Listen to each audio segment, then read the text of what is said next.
به نام خدا. سلام، خوش اومدید به برنامه خودتون. میخوام یه سالاد شاهکار یاد بدم که یه غذای کامله. بعضی از سالادها فقط یه پیش غذا، بعضی از سالادها به عنوان غذا هم ازشون استفاده میشه و فوق العاده خوشمزه و پر از ویتامینن.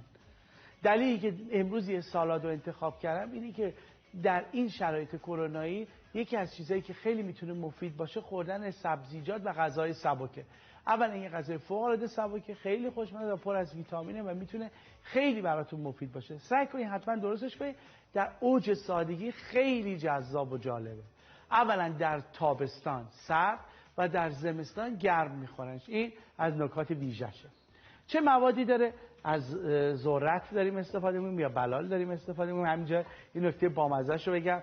ببینید من تصمیم گرفتم هیچ سبزیجاتی رو که تو این استودیو میاد دیگه دور نندازم. این یه واقعیته. تو خونه خودمونم همینطوریه. من اگه مثلا میرم خرید، خیلی همه میدونن این موضوع رو. مثلا وقتی که میخوام یک کدو بخرم، اگه مثلا یه کم دمش زده شده باشه یا یه شکل، حتما اون رو انتخاب میکنم. میدونین چرا؟ برای اینکه پشتش یه انرژی، برق، کلی نیروی انسانی و همه اینا رفته. و در سال در ایران کلی سبزیجات به خاطر فقط شکلشون دور ریخته میشن. این اصلا معنی نداره تو دنیای امروز. فقط با یه برش میشه درستش کرد. حالا که میبینید چی کارش میکنن. کلم قرمز یه آنتی اکسیدان شاهکار و بی‌نظیر و کلسیم، پتاسیم و منیزیم. و همیشه گفتم کلم و برنامه غذاییتون هضم نکنید، برای ستون فقراتون عالیه. نخود فرنگی یه ویتامین بسیار بی‌نظیر برای دستگاه گوارش شاهکار. فلفل داره، از سس فلفل سبز استفاده می‌کنم. من به جای مایونز همیشه سعی می‌کنم 90% سسام هم ماست درست کنم. مایونز اصلا تعطیل کردیم. این ماست موسیر، خردل، هویج پخته شده. هویج پختمش، اگه بتونید یک کمی هویج رو با مثلا یه قاشق چای خوری شیرینش کنید فوق العاده عالی میشه. من این کارو نکردم چون سالاد من رژیمیه، ولی شما میتونید یکم شکر بزنید. و جعفری که بی‌نظیرش میکنه. لیمو هم هست که چاشنیشه. اما چی این سالادو کامل میکنه که باعث میشه شما گرسنتون نشه و یه غذا کامل بشه؟ این نودلیته. میخوام از سبزیجاتش استفاده کنم. مرغ داره، قاچ داره، خیلی تنوع داره. و اینم همین الان بهتون بگم. خیلی ها فکر کنن اینا نگهدارنده داره. این ماده غذایی سالم، خوشمزه و بسیار ساده درست میشه. همش هم گندمه. نگاه کنید این رشته ها میره تو آب، برای ما تبدیل میشه به یه غذای کامل، سبک و ساده و هر جا که دلتون بخواد براتون قابل استفاده. هم فکر گفتم این نودلیت‌ها که متعلق به شرکت الیته، اینها بسیار متنوع و خیلی ممنونیم ازشون که این محصولات بسیار متنوع و عالی رو تولید کردن و به دست همه رسوندن. خیلی حرف زدم ولی این هم بگم خوبه. برای ارتباط با ما صفحه اصلی ما رو اصلا فراموش نکنید. @بهونه.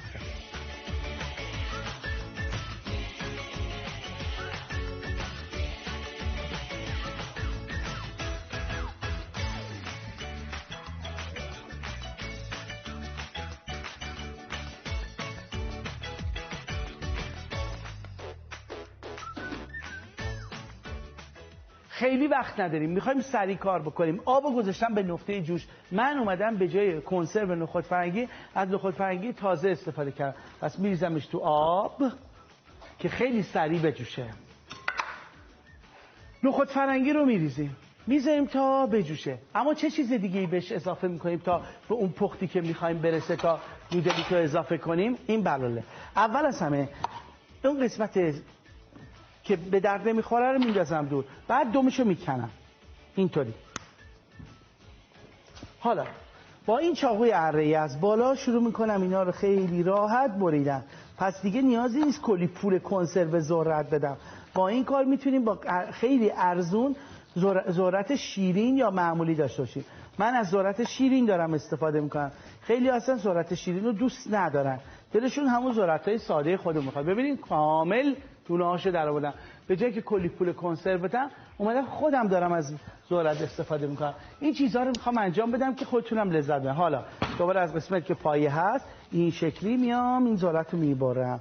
از یه چاقوی اره‌ای استفاده میکنیم. از یه چاقوی معمولی استفاده کنیم معمولا اون دونه‌های آخر رو نمیزنه، ولی ارهه تمام دونه‌ها رو در میاره و برای ما یه ذرت عالی اینجا میسازه. اینم از این.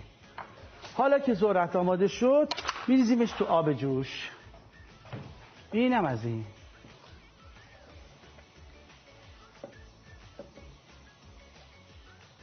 به همین سادگی میزمو تمیز میکنم. خیلی غذای خوشمزه، درست اسمش یه سالاده ولی من اونو تصویر یه غذا میبینم، هم گرم هم سردش. حالا یه کاسه شیشه‌ای میذارم اینجا، میرم سراغ کلم قرمز که فوق العاده است. اول توی این قسمتشو در میارم این شکلی. یه بارش اینو یاد بگیریم، یه مثلث. بیاین اینو یاد بگیرید چجوری میتونیم مغز اینو در بیاریم. خیلی خوبه. یه مثلث در میاریم اینجا. خیلی اینو نمیدونن. خب اینجا رو ببینید، خوب یاد بگیرید اینو. من یه مثلث تو اینجا برش دارم، اینجوری بهتر میبینیش. خب وقتی این مثلث رو میبرم نگاه کنید، من اصلا هیچ کاریش نکردم، فقط یه اشاره میکنم در میاد. میبینید چه تکنیکایی تو آشپزی هست که جذابه. این به درد کار ما نمیخوره. پس کسایی که آشپزی میکنن تو هتل‌ها و رستوران‌ها عجله دارن، 3 تا مثلث یا تو خونه میزنن کف گرم، دنگ پشتش این در واقع ریشش در میاد. حالا کلمو وسط نصف میکنیم، بعد با چاقوی لبه پهن برشای این شکلی میزنیم. بعدش یه برش این شکلی میزنم، نمیخوام خیلی درشت باشن.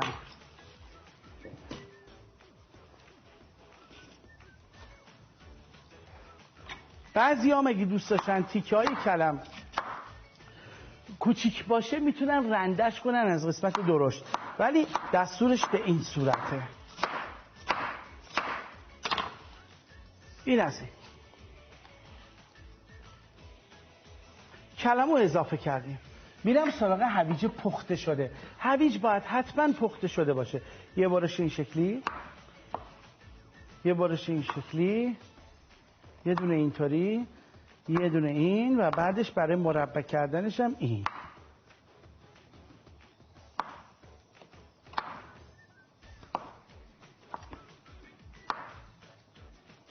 اینم از این.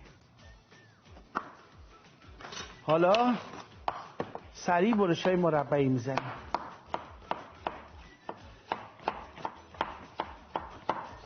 یه چیز خوبی که این سالاد داره اینه که شما میتونین درستش کنین شب قبل با خودتون ببرینش به محل کارتون یا هر جای دیگه که میخواین با خودتون این غذا ببرین. حتی اگه بخواین مثلا یه غذای سبک ساده داشته باشید، یه رژیم باشید، میتونه خیلی غذای عالی باشه براتون. حالا میزو خلوت میکنیم، آب به نقطه جوش رسیده. حالا میرم سراغ نودلیتا. یه بار دیگه بهتون توضیح میدم. این رشته های بسیار سبک و خوشمزه از گندم درست شدن که بهشون میگن بسیار ساده، سالم و خیلی خوشمزه. برای همین باهاشون میشه خیلی کارهای متنوع کرد. با مزه است. بدونید که من تو این برنامه باش پیتزا هم درست کردم و به زودی باش بازم کارهای خیلی عجیب دیگه ای میکنیم که خیلی ازش لذت خواهیم برد. حالا من این پودرای توشو میخوام، چاشنیاشو. حالا این رشته ها رو خورد میکنم، میریزم. 2 بسته‌شو احتیاج دارم. این نودلیتا خیلی هم تنوعشون بالاست. حالا اینا رو خورد میکنم، اینم میریزم. بعد خورده‌های تو پاکتشم میذارم. زباله‌های خشکم و از زباله‌های تر همیشه جدا میکنم و تعجب میکنم که هنوز بعضی این کارو نمیکنم. خیلی عجیبه. حالا تا اینجا همه کارامون رو عالی انجام دادیم. میریم برای درست کردن سس. اول از همه ماست موسیر. همیشه سعی کنید ماست موسیر استفاده کنید. تیکه های موسیر که به دهن میاد مزه‌شو شاهکار میکنه. این سالاد کمی تنده. اگه برای بچه کوچیک خواست، بچه کوچیک تو خونه داشتیم، از سس تند استفاده نمی کنیم. من 2 قاشق غذاخوری سس تندم بهش میزنم، خیلی خوشمزه‌اش میکنه چون تو دستور اصلیش هست. بعدش لیمو. آب لیمو گیرم و نیاوردم، مهم نیست. این شکلی میریزمش که بتونم هسته‌هاشو بگیرم. اینم از این.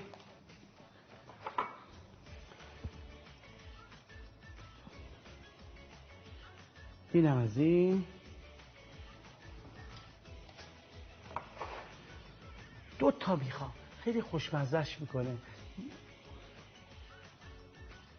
این از این هستش افتاد، برش میدارم اینجاست.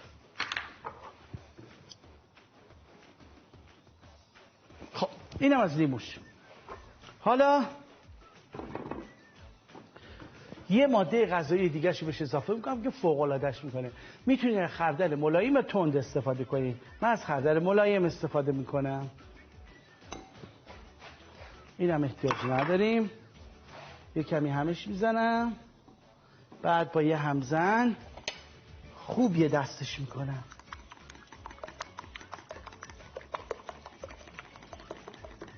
حالا جعفری‌ها رو به جای اینکه بیام خوردش کنم پرپرشون میکنم، نمیام خوردشون کنم، چون تمام خوشمزگی این سالاد به این که این برگا مثل برگای کاهو به دهن بیاد و ازش خیلی لذت خواهیم برد.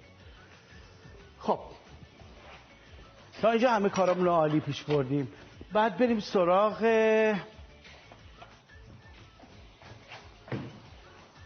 نودلیت. عالیه، آماده است، همشون پخته شده برای سالاد آمادن.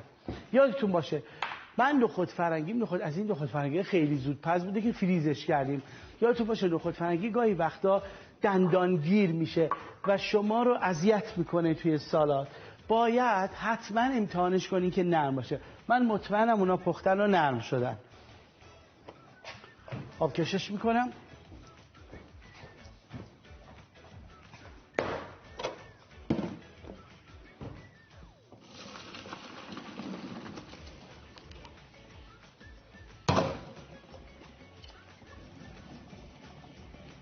بعد کمی هنوش میزنم که آبش کامل بره. خیلی داغه.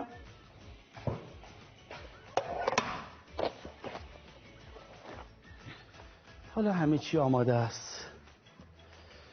بدم باشه یه چند تا از این برگا رو بردارم. یه چند تا از دونه‌های نارنجی رو میخوام. حیفه، شاید برای تزیین استفاده کردیم. حالا اینجا 2 تا پاکت از این چاشنی ها رو گذاشتیم کنار. داشت یادمون میرفت، اما اینا اساس طعم سس ماست. چرا؟ چون اگر شما بخواید از نودلیت قارچ استفاده کنید، توش قارچ داره. این سبزیجات مخلوط برای این سالاد عالیه. سبزیجات رو از تو باغات میگیرن، خشک میکنن، پودر میکنن، با مقدار نمک و ادویه قاطی میکنن، میشه این چاشنی‌های بی‌نظیر بدون نگهدارنده. پس حالا سسمون کامل شد. این سس حالا سسیه که برای سبزیاتمون میخوایم. اینو یکم هم میزنیم، دوباره میذارم یکم دیگه بخارش بره. تو این فاصله که داره بخارش میره سس رو اضافه میکنم.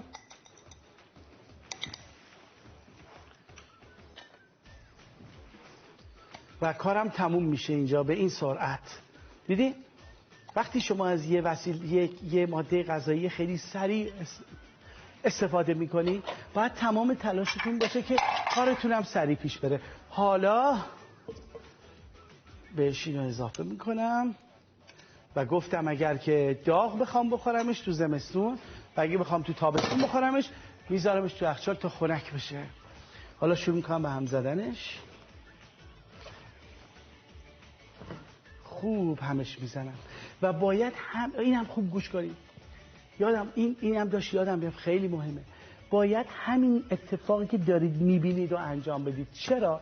چون گرمای نودلیت و نخود فرنگی و ذرت کمک میکنه که کلم نرم بشه و خوردنش خیلی راحت تر بشه. ولی ما نمیتونیم کلم رو تو آب جوش بریزیم. شاید خیلی بپرسن خب همون موقع کلم رو میریختیم. نه، کلم باید شکل زیبای خودشو پیدا بکنه. حالا و اون پخت ملایم خودشو داشته باشه با همین حرارت. پس ما کلمو اینطوری هم میزنیم، قشنگ پخته میشه.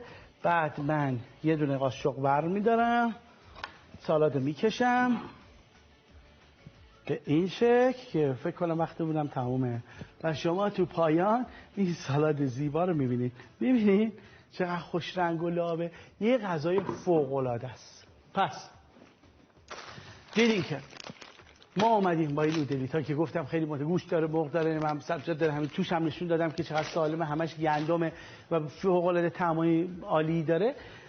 و کسایی که گیاهخوارن به خصوص دلشون میخواد غذای گیاهی بخورن، این یکی از غذاهای شاهکار و بی‌نظیری که به عنوان غذای سالم برای سلامتی خودشون میتونن بخورن و من حتما بهشون توصیه میکنم که اینو تو برنامه غذاییتون بیارید، چه به عنوان پیش غذا چه به عنوان غذای کامل. من سالادو میکشم، تو پایان میبینینش و برای دیدن تکرارش به صفحه اصلی ما برید @بهونه3.